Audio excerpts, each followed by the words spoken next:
सालों से वही हालात, वही कहानी है। बाढ़ आई है फिर से और सरकार बेखबर दीवानी है। मंजर जो है बाढ़ का आपको देखने को जरूर मिलेगा, लेकिन यूँ कहे कुदरत का कहर हो या इंसानी लापरवाही, दोनों ने मिलकर बनाई है बाढ़ की ये तबाही। सुगौली का सिकरहना नदी है जो फिर से उफान पे है। बाढ़ लगातार जो है यहाँ पे तीसरी बार दस्तक दे चुकी है। हर साल की तरह इस बार भी बाढ़ का पानी लोगों की ज़िंदगी के साथ उनकी फसलों को भी निगल जाती है। आसपास के लोगों दशकों से इस डर में जी रहे हैं कि कब उनका घर जो दूर दिख रहा है वो भी बाढ़ के पानी में ही समा जाए। कई वर्षों से सुनते आ रहे हैं बांध बंधेगा। नेताजी आते हैं, साथ में आला अधिकारी भी आते हैं, अच्छे अच्छे पोज में फ़ोटो खिंचवाते हैं। बांध की नींव जो है आज तक देखने को नहीं मिली। रोड की हालात भी बिगड़ते जा रही है बारिश के पानियों के साथ में। हालात बद से बदतर है। आसपास के लोग जो है डर के माहौल में जीते हैं। सरकार की तरफ से व्यवस्थाएं बस कागजों में ही देखी जाती है। उसका प्रमाण यहाँ के आसपास के नागरिक है जो कई वर्षों से लगातार धरना प्रदर्शन, चिट्ठी पे चिट्ठी तमाम नेताओं से, विधानसभा के या लोकसभा के या पंचायत स्तर के प्रतिनिधि तो हार ही मान ली है कि हमसे तो कुछ होने वाला ही नहीं है, ना हमारी बात कहीं सुनी जाती है, ना ही कोई मानने को तैयार है। दूर दूर तक जो है नज़ारा देखने को मिलेगा। बगल में आगे में एक मंदिर है और एक विद्यालय है जो आज खतरे की निशानी बना हुआ है।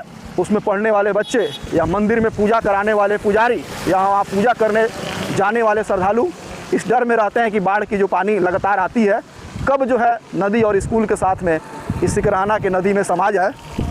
इस साइड भी लगभग 4 से 5 पंचायत जो है वो ग्रसित है इस नदी से। नदी का पानी जब भी उफान पे जाता है, पानी गांव में जब जाता है तो लोगों का आसपास की फसल जो है वो पूरी तरीके से बर्बाद हो जाती है। पानी जो है नेपाल का और बाढ़ के खतरा बिहार में। न जाने क्यों सरकार जो है बाढ़ के लिए कुछ उचित उपाय नहीं कर पाती है। लोग जो है हमेशा जो है बाढ़ आने का जो उसमें भय का मंजर होता है उस दृश्य के लिए इंतज़ार करते हैं।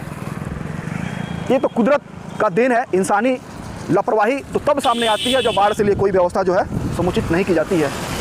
बाबू साइड हो जाओ, नहीं तो गाड़ी ठोक कर चला जाएगा। सरकार और नेता मजा लेंगे। वो मुआवजा जो है मिलने के लिए लाइन में खड़ा होना पड़ेगा।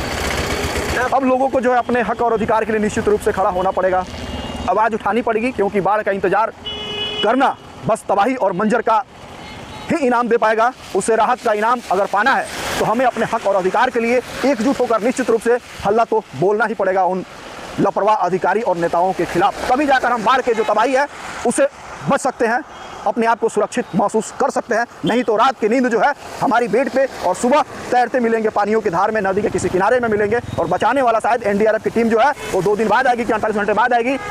लास्ट जो है किस कोने में मिलेगी उसका कोई अंदाज़ा जो है नहीं लगाया जा सकता है।